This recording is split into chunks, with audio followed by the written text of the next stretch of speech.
Hello everyone and welcome to UZ Report World News Broadcasting with me, Davron Jumaev. President Shavkat Mirziyoyev has arrived in Tajikistan on an official visit. At the Dushanbe International Airport, he was met by his Tajik counterpart, Emomali Rahmon. In honor of the distinguished guests, the airport was decorated with slogans and national flags of the two countries. The presidents are expected to discuss the broad agenda of the Uzbek-Tajik multifaceted partnership. The delegations, according to plans, will sign a solid package of bilateral documents aimed at further expanding and strengthening cooperation. Mirziyoyev expressed gratitude for the invitation and a warm welcome, noting an unprecedented high level of Uzbek-Tajik relations.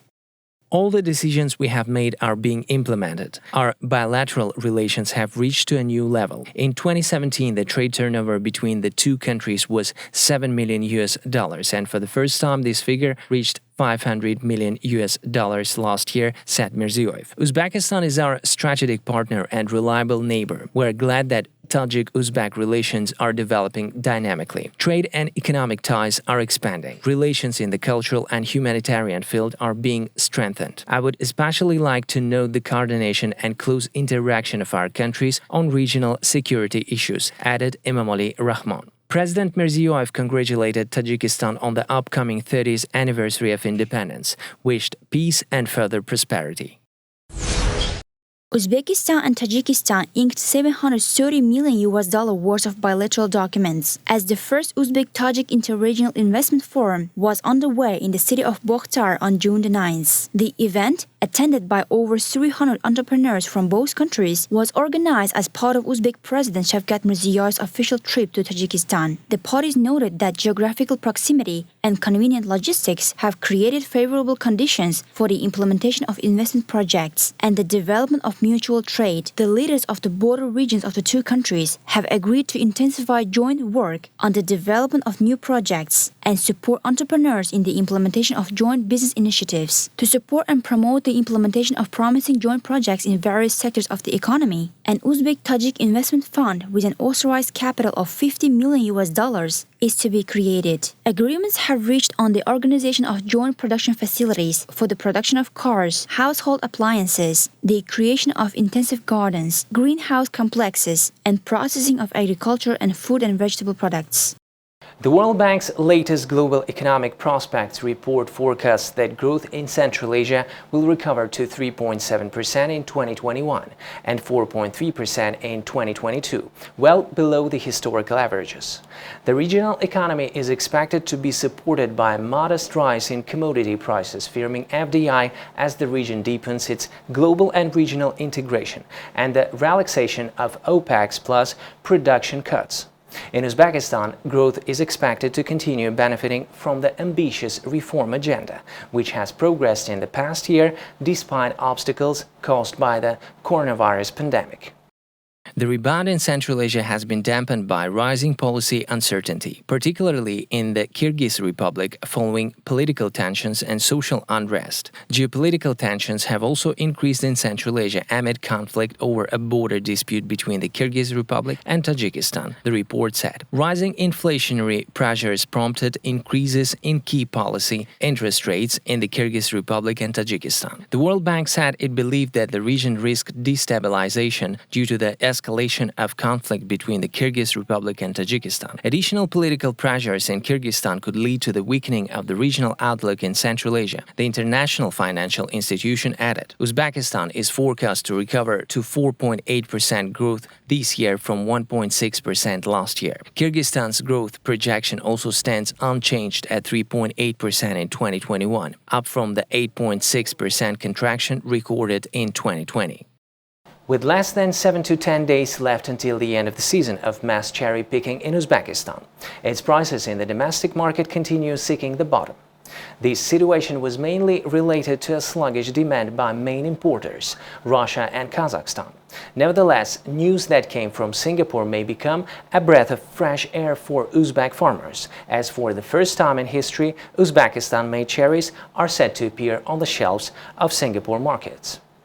The contract for the shipment of fresh cherries worth of $500,000 was concluded between Uz Segang Joint Venture and Noru Holdings Singapore Private Limited in May. The papers were signed with the assistance of the Uzbek Embassy in Singapore. According to East fruit experts, the export of cherries outside post-Soviet countries allows Uzbek growers to get a higher profit in comparison with money received from Russia or Kazakhstan. This means that both large and small farmers can increase their income. The prices for Uzbek cherries in Singapore supermarkets were $8.8 per package weighing 0.5 kilograms. To be exact, $17.6 per kilogram. In Uzbekistan, per kilogram of cherry costs around $2. Uzbek cherries in recent years have been exported to such countries as Malaysia, Thailand, Great Britain, Norway, and Oman, with relatively big demand coming from China and South Korea. The European Bank for Reconstruction and Development has expanded a green economy financing facility, launched in Uzbekistan in 2019 to support green finance for small private sector companies investing in green technology solutions. The country's second-largest lender, Uzpromstroybank, is the second financial institution in the country to join the facility supported by grants provided by the EU under its investment facility for Central Asia. Designated consultants will help UzPSB develop a portfolio of GEFF projects and will work with individual borrowers to assist with their green transformation, the bank said in a statement. UzPSB will raise an EBRD loan of up to $25 million for on-lending to domestic, small and medium-sized enterprises willing to invest in climate mitigation and adaptation technologies and services. The International Bank added, with the facility, the EBRD is contributing to Uzbekistan's long-term decarbonization strategy, which is being developed jointly with the bank and designed to achieve carbon neutrality of the power sector by 2050. The cooperation is promoting environment-friendly solutions and contributing to the addressing of climate risks by helping businesses and households with adapting new technologies. The EBRD will also help UzPSB to further expand lending to the local private sector by providing guarantees or participating in investment projects. It will also help to widen the product range, facilitate the bank's commercialization, and build the capacity of its lending specialists by offering new financial resources of up to $20 million under a risk-sharing framework. Kazakhstan's Kino Park plans to build IMAX cinema in the Uzbek capital. Representatives of the company have arrived in Tashkent to discuss the creation of a cinema with 10 halls. At the invitation of the Uzbek side, we have arrived in Tashkent to discuss the possibilities of implementing the project here. The region has a huge potential, said Almas Maldibayev, General Director of Kino Park Kinoplex Theaters. Kino Park Kinoplex Theaters is the largest cinema chain in Central Asia, which operates 24 cinemas in 11 cities of Kazakhstan. The company has its own system of online purchase of tickets and bar products. At the beginning of this year, the company established a Tiger Films division to produce its own films. In addition to Uzbekistan, the company plans to open cinemas in Ukraine and Azerbaijan. Air temperature in Tashkent broke its maximum value since the 19th century in the period between June 3 to 7. According to the data provided by Uzhydromet, the abnormal heat was caused by the hot air from Iran, and the average daily air temperature was some 7 to 10 degrees higher than climatic norms. The peak temperature on June 3 to 7 in the capital exceeded the maximum air temperature at the beginning of the last and the end of the 19th century. The highest temperature in the entire history of observations in Tashkent city was observed on July 18, 1997, when it reached plus 44.6 degrees, the forecasters said.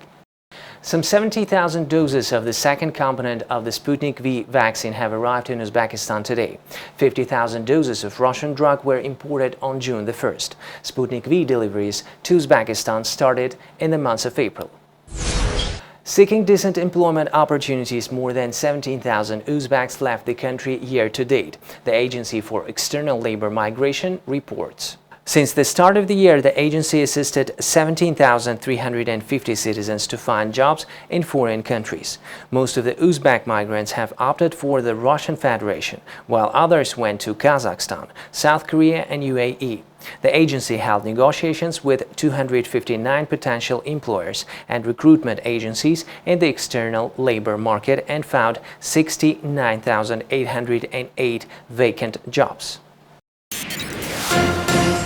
Under pressure for not doing enough to share vaccines with the world, the Biden administration plans to donate 500 million Pfizer coronavirus vaccine doses to about 100 countries over the next 2 years, 3 sources told Reuters, adding that the U.S. is likely to distribute 200 million shots this year and 300 million in the first half of next year. Do you expect to come out with a vaccine strategy for the world? Asked on Wednesday before departing to Europe whether he had a global vaccine strategy, Biden teased the deal.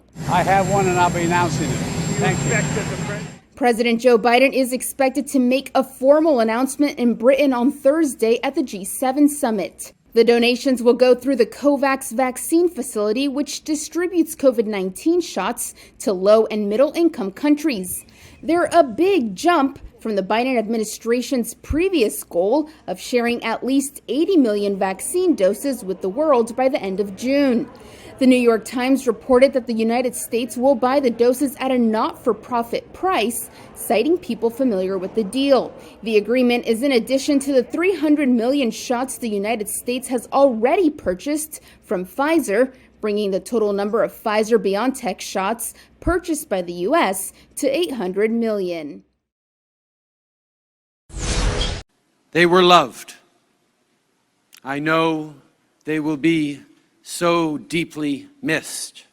Prime Minister Justin Trudeau joined several thousand mourners in a vigil Tuesday evening in London, Ontario, to remember 3 generations of a Canadian Muslim family killed in what police said was a premeditated hate crime. To this community, which has made London stronger for generations, and to all Muslim Canadians, we are with you. On Sunday, 4 members of the Avzil family were killed as they were out on an evening walk near their home in London, Ontario. Police say a man rammed them with his pickup truck, targeting them because of their religion. The victims were the parents, their 15-year-old daughter, and their 74-year-old grandmother. Their 9-year-old son remained hospitalized on Tuesday with serious but non-life-threatening injuries. 20-year-old Nathaniel Veltman, who is white, has been charged with 4 counts of first-degree murder and 1 count of attempted murder. He was arrested on Sunday in a parking lot wearing a body armor-type vest about 3/10 of a mile from the London Muslim mosque, which the Avzil family attended and where Tuesday's vigil was held. Canada's opposition leader Aaron O'Toole, other political leaders, including NDP leader Jagmeet Singh, the first person of color to lead a federal political party in Canada, and Ontario Premier Doug Ford also attended the vigil. Omar Kamisa is the Community Engagement Officer with the National Council of Canadian Muslims. They were just out for a walk, minding their own business after dinner on Sunday evening, and a man full of hate, anger, vengeance decided to run them over. This is a horrific attack, and we, as our souls are numb, we're hurt, we're in pain, we're sad. We don't even know how to process this. The attack has caused a nationwide outpouring of grief, with similar vigils taking place in Toronto, Vancouver, and other cities across Canada. London, a city of about 400,000 people, has a large Muslim community and at least 3 mosques. Queda aprobada la ley de Bitcoin. Lawmakers in El Salvador broke into applause after voting to approve Bitcoin as legal tender on Wednesday, making the Central American country the first in the world to fully adopt the cryptocurrency. Bitcoiners around the world, the time has come. We are ready. The Congress approved the bill by a supermajority despite concerns the move could complicate talks with the International Monetary Fund, from which El Salvador is seeking more than $1 billion in financial support. One of the few lawmakers who voted against the bill expressed his misgivings. For some, this is bold. For others, irresponsible. But it's a bet as well as an experiment. I regret how this has come to pass and what's behind it, and I hope for the good of the community to be proven wrong. In a tweet, President Nayib Bukele cheered the approval in Congress, which is controlled by his party and allies, one of whom echoed his exuberance for embracing the virtual currency. This is an important step for our country, a step for technology, a step into the future to bring us financial inclusion, investment, tourism, innovation, and economic development to our country. Regulators and policymakers all over the world have warned about Bitcoin's volatility and that it facilitates money laundering and other illicit uses. But Bukele, who proposed the law to make Bitcoin legal tender, has touted the use of cryptocurrency for its potential to help Salvadorians living abroad to send money back home. Bukele has even more ambitious plans for Bitcoin, saying later on Wednesday that he wanted to use renewable energy from the country's volcanoes to offer Bitcoin mining facilities, which generate new units of the cryptocurrency, and instructed state-owned geothermal energy firm Laheo to come up with a plan to make it happen. Meanwhile, Bitcoin enjoyed its best day in 2 weeks following the vote in El Salvador, rising as much as 6% to more than $35,000. For more than a year, Haiti escaped the worst ravages of the COVID pandemic, reporting few cases and fatalities. It was a rare break for the poorest country in the Americas, which has so often been beset by misfortune. Until now, as some countries are already moving into a post-pandemic world thanks to vaccination campaigns, Haiti is grappling with its first serious outbreak, and the country has yet to receive its first batch of vaccine doses or administer a single shot. Doctors like Ronald Laroche are also sounding the alarm. Toutes les structures de soins, publiques comme privées, sont dépassées. All public and private sites are taking in patients. There's no room for any more. More sites must be opened to meet the needs of patients with breathing difficulties so as to avert a catastrophe. Officially, Haiti has recorded nearly 16,000 infections and 333 deaths from COVID-19 among its 11 million people, relatively low case numbers compared to elsewhere in Latin America and the Caribbean. Yet data is limited due to low testing rates, and doctors say the real numbers are likely much higher. And local health officials are warning the upwards trend could prove catastrophic. President Jovenel Moïse, who at one point urged Haitians to drink unproven medicinal tea to ward off the virus, is now implementing strict public health measures. We are taking measures to prohibit ceremonies, recreational activities, end of school year celebrations. Those activities are to be prohibited. These are measures taken by the government to protect students and educational personnel during this difficult moment where the coronavirus is causing real victims. Poor sanitation means disease can spread fast in Haiti. Its slums are densely packed, and its already overwhelmed and inefficient healthcare system is dependent on fickle donations. Despite the threat, many locals still dismiss the virus as not a big deal or even doubt its existence, while other Haitians are fearful they could be exposed. Even though we try to follow the indications to protect ourselves, it's not easy in Haiti. People are very close to each other inside trucks. If I am wearing my face mask, others do not. We are trying to respect social distancing, washing hands, using hand sanitizer. But in spite of all that, we don't feel protected. Next week, Haiti should receive its first batch of COVID vaccines, 130,000 doses, through the World Health Organization's COVAX vaccination scheme, providing some hope in the race against the virus. The controversial Keystone XL oil pipeline was officially canceled on Wednesday, ending a decade-long battle over the multi-billion-dollar project. The 1,200-mile U.S.-Canada pipeline has become a flashpoint in the fight against climate change. Opponents have long argued the pipeline would hamper America's transition to cleaner fuels. Construction was first halted earlier this year after President Joe Biden revoked the pipeline's U.S. permit, which was approved by his predecessor Donald Trump in 2017. That angered Canadian officials as it delivered a blow to that country's oil industry. The pipeline was expected to carry 830,000 barrels of oil sands crude per day from Alberta to Nebraska. First proposed in 2008, the pipeline has been delayed for the past 12 years due to opposition from U.S. landowners, Native American tribes, and environmentalists. Canada-based company TC Energy, which owns the existing Keystone pipeline, pledged on Wednesday to ensure a safe termination of the project. Climate change advocates welcomed Wednesday's cancellation.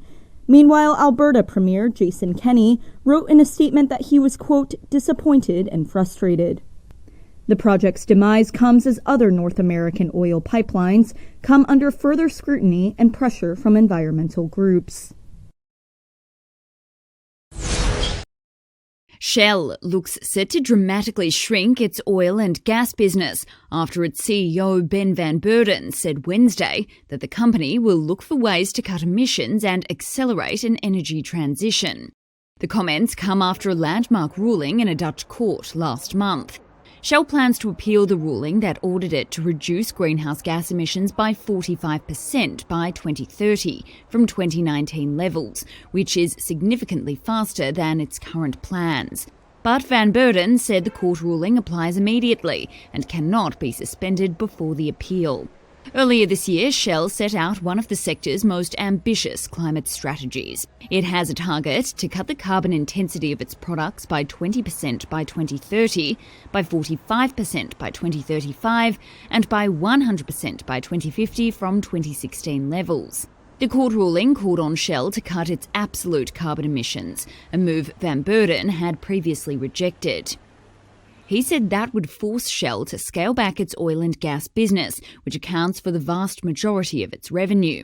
Analysts have said the ruling could lead to a 12% decline in the company's energy output, including a sharp drop in oil and gas sales. Shell, which is the world's top oil and gas trader, has said its carbon emissions peaked in 2018, while its oil output peaked in 2019 and was set to drop by 1 to 2% per year. The ruling by the court in The Hague could trigger action against energy companies around the world. The S&P 500 flirted with an all-time high but finished slightly lower Wednesday as institutional investors awaited inflation data. The Dow shed 0.4%, the S&P 500 lost 0.2%, and the Nasdaq ended nearly flat. But there was no stalling among retail traders who busily bid up a new batch of meme stocks. The heavily shorted stocks driven by social media underwent another rotation, with Athlon Medical taking center stage. The medical device maker's shares catapulted nearly fivefold. World Wrestling Entertainment also got a pop from the Reddit crowd, hopping 11%. So did prison operator Geo Group, jumping over 38%. But Tuesday's fave, Clover Health, fell by nearly a fourth. Gerber Kawasaki CEO Ross Gerber sees similarities between meme stocks and the internet stock frenzy of the late 1990s. This is a very similar period of time as .com, where many companies that don't have the fundamentals to match the valuations are trading like crazy. But for every winner, there's always a loser with these stocks, because in the end, they're bad companies. Shares of Campbell's Soup shed nearly 7%. The food maker behind Pepperidge Farm cookies and its namesake soups slashed its annual earnings forecast as it faces higher costs for raw materials and transportation. Merck shares shot 2% higher. The pharmaceutical company will supply the U.S. government with its experimental oral COVID-19 treatment for about $1.2 billion. These were the top headlines for today. Stay safe and goodbye.